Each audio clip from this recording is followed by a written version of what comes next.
Matter ये sir कि हम ऑलरेडी शादीशुदा कि हमारे नाचती भी थी आप? जी नाचते भी थे। गाती भी है? जी गाते हैं, जात का ब्राह्मण बिलोंग करते हैं।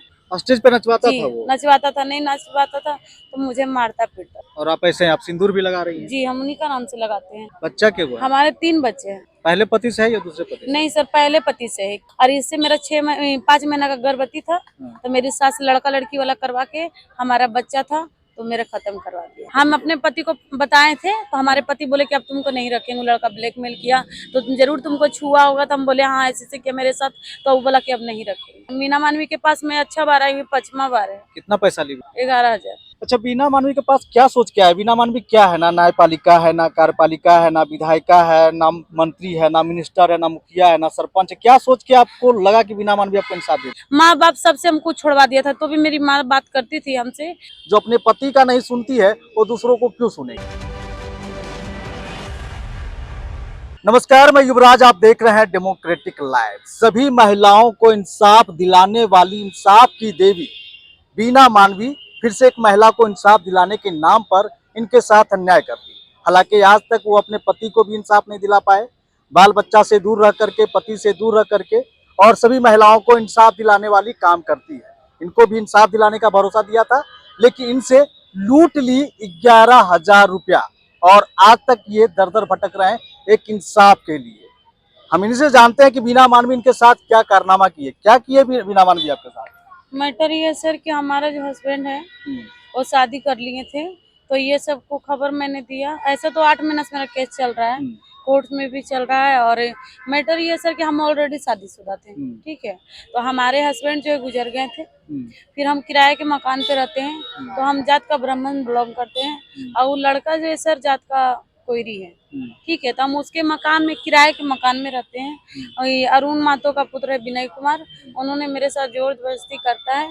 फिर बोला ब्लैकमेल करने लगा तो उनकी माँ लोग जो है, माँ बहन और पिताजी मिलके मेरा शादी करवा दी उन्हीं से। और 3 साल तक अपने घर में उन्होंने रखा मुझे। आप समझ सकते सर कि उस समय हम नचनिया, मुझे नचनिया भी बना दिया गया है। हाँ। स्टेज पे नचवाता था। स्टेज पे नचवाता जी था वो? नचवाता था, नहीं नचवाता था तो मुझे मारता पीटता था, जला जला के मारता था। तो मजबूरी में मैं करती थी कि हमारे नाचती भी थी आप? जी नाचते भी थे। गाती भी है? जी गाते हैं। फिर उसके बाद कैसे लगा कि कहाँ जाना चाहिए? कोई केस मुकदमा नहीं किए महिला आयोग केस में? किए, महिला आयोग में नहीं किए थे सर। महिला थाना हम लोग का नवादा पड़ता है, वहाँ पे किए। फिर एसपी के पास किए, डीआईजी के पास किए हैं। फिर डीआईजी के पास केस थोड़ी होता है, कंप्लेन आवेदन मैंने दिया था। आवेदन होता है। जो भी हो आवेदन मैंने दिया। फिर वहाँ से लोअर कोर्ट से ट्रांसफर हो गया हाई कोर्ट। हाँ। हाई इंटरसेप्टी बेल था उसका, तो यहाँ से बेल नहीं मिला, 376 का मामला था। फिर लड़का लोग क्या किया, वहाँ पे नवादा कोर्ट में घूस वगैरह दे के वो अपना बेल करवा लिया, शादी कर। जैसे ही बेल हुआ 8 दिन के बाद उन्होंने शादी कर लिया। मोहल्ला में किसी को भी नहीं पता था।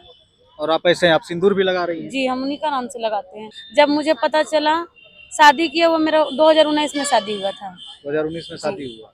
और मैटर ये सर की शादी जिस दिन मतलब हुआ था ना, बच्चा क्या हुआ? हमारे 3 बच्चे हैं। 3 बच्चे हैं? जी। लड़का लड़की? 2 लड़का 1 लड़की। कितने साल का है? एक लड़का है 8 साल का, एक है 7 का, एक है 4 साल का। पहले पति से है या दूसरे पति से? नहीं सर, पहले पति से है। क्योंकि हम देखिए, हम किराए के मकान में रहते थे। हम उससे शादी करने नहीं गए, हमको ब्लैकमेल करके रखा। पहले पति से तीनों बच्चा? जी। और इससे मेरा 5 महीना का गर्भवती था। तो मेरी सास लड़का लड़की वाला करवा के हमारा बच्चा था तो मेरा खत्म करवा दिया। ये पता था आपके? हम अपने पति को बताए थे तो हमारे पति बोले कि अब तुमको नहीं रखेंगे। लड़का ब्लैकमेल किया तो जरूर तुमको छुआ होगा। तो हम बोले हाँ ऐसे ऐसे किया मेरे साथ। तो वो बोला कि अब नहीं रखेंगे। तो बताइए सर हम कहाँ जाएंगे? तो हम दर दर दर पीट होकर तो आ गए बीना मानवी के पास? जी मीना मानवी के पास मैं अच्छा बार आई हूँ, 5वां बार है। कितना पैसा ली बीना मानवी? 11,000। एक ही बार में? नहीं सर, एक बार 4,000 ली, एक बार 6,000 और एक बार 1100 ली थी। क्या बोली बीना मानवी? बोली कि इंसाफ हम दिलाएंगे, वो लड़का तुमको रखेगा। इंसाफ दिलाएगा, इसका भरोसा दिलाई थी? जी भरोसा दिलाई थी। और आज भी बोली है। मेरा 20 तारीख का ही डेट था, क्योंकि वहाँ का सबड़ी पंचायत का एक मुखिया है, ये नाम भूल रहे सर। पैसा लेने के बाद तो फोन उठाना बंद कर देती है। आपका फोन उठाती थी? फोन उठाती थी। फोन उठाती थी हाँ। क्योंकि अक्सर ऐसा शिकायत आता है उनका कि पैसा जब ले लेती है और जब उनको लगता है कि अब पैसा देने की हालत में नहीं है महिला, तो फोन ही उठाना बंद कर देती है। नहीं, फोन तो अभी तक उठाई सर, क्योंकि कल बोल देखिए टाइम दिया गया लड़का को 20 तारीख को। प्रमोद महतो वगैरह सब साइन किए, उनका पंचायत का है, साइन वगैरह कर दिए। तो 20 को बोला था आएंगे, लड़का बोला फिर 21 को आएंगे। उसमें भी सर मान के हम होटल में लेके रुक गए हैं। अच्छा, बीना मानवी के पास क्या सोच क्या है? बीना मानवी क्या है? ना न्यायपालिका है, ना कार्यपालिका है, ना विधायिका है, ना मंत्री है, ना मिनिस्टर है, ना मुखिया है, ना सरपंच है। क्या सोच के आपको लगा कि बीना मानवी आपको इंसाफ दे दी? हम यही वो तो अपने पति के साथ इंसाफ नहीं कर पाई। देखिए सर, मेरा ये नहीं जानते, लेकिन मुझे ये पता है कि 3-4 लोगों के साथ अच्छा हुआ था। क्या ये अच्छा चीज हुआ था? इंसाफ हुआ था, 2-3 लोग सुनने में आया था कि शादी वगैरह बढ़िया से करवा दी, सॉल्व करा दी थी। लेकिन मुझे ये पता है सर कि जब से हम आए हैं अभी तक मेरा कुछ भी सॉल्व नहीं। खाली आते हैं, पैसा खर्चा होता है, जाते हैं। जहाँ तक हम, मेरे हिसाब से लगता है सर, जिस तरह से अभी नहीं पहुंची है तो हम तो इतना ही कहेंगे ना मैम कि वो पैसा ले ली है उससे। कहाँ से आती है? नवादा जिला से आए हैं। नवादा जिला से आती जी। है, वहाँ से ट्रेन से? नहीं सर, गाड़ी से आए गाड़ी से हैं। आती है, जी, अपना खर्चा करके। अपना खर्चा करके। आप क्या चाहती हैं? मुझे अन्याय चाहिए, हम उसकी पत्नी हम रहेंगे, दूसरी पत्नी का मैं वैल्यू नहीं दूंगी। देखिए, न्याय तो आपको मिलेगा जब आप थाना जाइएगा तभी मिलेगा। यहाँ थाना भी सर, थाना भी बिक चुका है, थाना थाना भी कुछ नहीं किया है। नहीं किया है। नहीं। दूसरे पति भी शादी कर लिया? हाँ, बस शादी कर ली। दूसरे पति भी शादी कर लिया और हाँ, ये भी शादी और कर ये लिया। फिर दूसरा पति किए, वो भी दूसरा शादी कर जी, लिया। शादी कर लिया। बहुबात दी, उसके घर पे हम पहुंचे तो लड़का भाग गया था। फिर उनके माता पिता नहीं पता था कि आपको पता नहीं था? नहीं पता था। बहुत दिन पता चला तो उसके घर पे हम लोग चले गए। लड़की भी थी बैठी हुई। कितना पैसा दिया आप उसको? 7 लाख रुपए हम लड़का को दिए हैं। 7 लाख रुपए हाँ, दिए एक अपाची गाड़ी दिए हैं। आप खुद से अपना दहेज जी। दिए हैं? जितना भी अपने लाइफ में मैंने कमाया टोटल पैसा और आपके परिवार में माँ बाप भाई? माँ बाप सबसे हमको छुड़वा दिया था, तो भी मेरी माँ बात करती थी हमसे, क्योंकि जिस समय ऐसा माहौल हुआ था तो बिना बोला था कि आप लोग हटिए, इसको छोड़िए, आपको नहीं रखना होगा, मेरा जिम्मेवारी है, मेरी पत्नी हम रखेंगे। तो मेरी सास लोग मेरी माँ बाप को नहीं चढ़ने देती थी। अब हम बीना मानवी की कुछ सच्चाई आपके बीच रख देते हैं, उसके बाद फैसला करना न करना आपकी काम है, क्योंकि जनता जनार्दन सबसे ऊपर होता है। देखिए, बीना मानवी एक मंच खोली है, महिला विकास मंच, और पूरे महिलाओं को लगता है कि महिलाओं के लिए काम करती है, लेकिन सच्चाई पूरा उल्टा है, इसके विपरीत है। वो महिलाओं के विकास के नाम पर महिला विकास मंच चलाती हैं और उसके बाद ठगी का जो काम वो कर रही है, लगातार करती जा रही हैं। हालांकि हम इसके खिलाफ लगातार आवाज भी उठा रहे हैं, लेकिन उस पर कोई प्रभाव नहीं पड़ता है। जो अपने पति का नहीं सुनती है वो दूसरों को क्यों सुनेगी।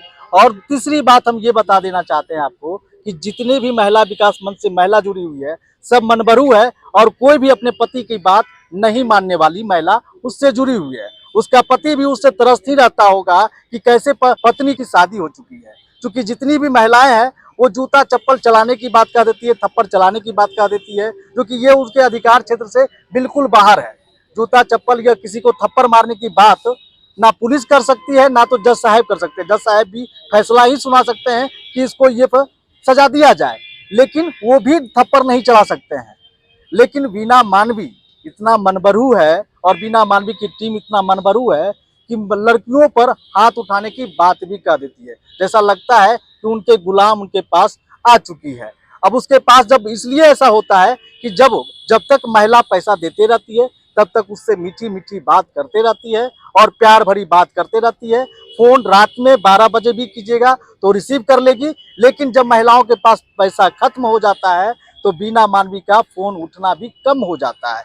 और अगर 4 बार कीजिएगा तो मुश्किल से 1 या 2 बार वो फोन रिसीव करेगी आपकी। ये सच्चाई है बीना मानवी की। और बीना मानवी की एक और सच्चाई है, बीना मानवी अपने पति को छोड़ करके मलाई पकड़ी में रहती है और लग्जरी जीवन जीती है। उसका पति आज भी 5 से 6 हजार का नौकरी करता है कोई प्राइवेट स्कूल में, और पत्नी लग्जरी जीवन जीती है। ये सब महिलाओं को समझ में नहीं आता है, इसलिए मुझे बार बार ये बात बोलना पड़ता है कि वो लग्जरी जीवन कैसे जीती है। अगर जीती है तो इस महिलाओं को भी बता दे, ताकि ये भी लग्जरी जीवन जीने लगे, और जो पति इसको छोड़ के गया है उसको ये दिखा सके कि ये भी लग्जरी जीवन जी सकती है और उसकी कोई जरूरत इनके जीवन में नहीं है। जैसे कि बीना मानवी को अब उनके पति की जरूरत नहीं है, तो इन महिलाओं को भी जो पति इसको छोड़ कर गए अब उसकी जरूरत नहीं है, ये भी अपनी लग्जरी जीवन जीने पे मजबूर हो जाए। वो क्या फार्मूला है वो बीना मानवी को ही पता है, लेकिन इतना जरूर बताएंगे कि जो भी महिला उससे जुड़ी हुई है सब के सब बदतमीज है, और इतनी बदतमीज है कि वो महिलाओं के साथ इस तरह से पेश आती है। जो महिला पैसा दे देती है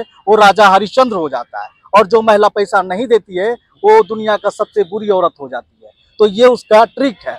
अगर आप भी पैसा, अगर आप किसी का बुरा भी करके आइएगा और महिला विकास मंच में पैसा पटक दीजिएगा तो आप राजा हरिश्चंद्र हो जाइएगा उसके नजर में, और दूसरे के दरवाजे पे जाकर के वो हंगामा करेगी। हालांकि ये भी नियम का खिलाफ है। अगर कोई पुलिस वाला भी किसी के दरवाजा पे जाता है तो उसके पास भी परमिशन होता है, या उसके वरीय अधिकारी का होता है, या कोर्ट का परमिशन होता है, तभी किसी के दरवाजे पे पुलिस पहुंचती है। बीना मानवी के पास कोई परमिशन ना होते हुए भी किसी के दरवाजा पे जाके वो हंगामा कर देती है। गलत तभी हो जाती है जब किसी के दरवाजा पे बिना परमिशन के पहुंच जाती है। लेकिन ऐसे महिला वो समझ नहीं पाती है कि सरकारी महिला है या प्राइवेट महिला है। वो कंफ्यूज रहती है और डर जाती है, और उसके बाद उसका सामना नहीं कर पाती है। जो भी बोलती है सुन लेती है, जलील करके वो फिर चली जाती है वापस अपने ऑफिस में, और उल्टा पैसा भी ले लेती है। यह है बीना मानवी की सच्चाई।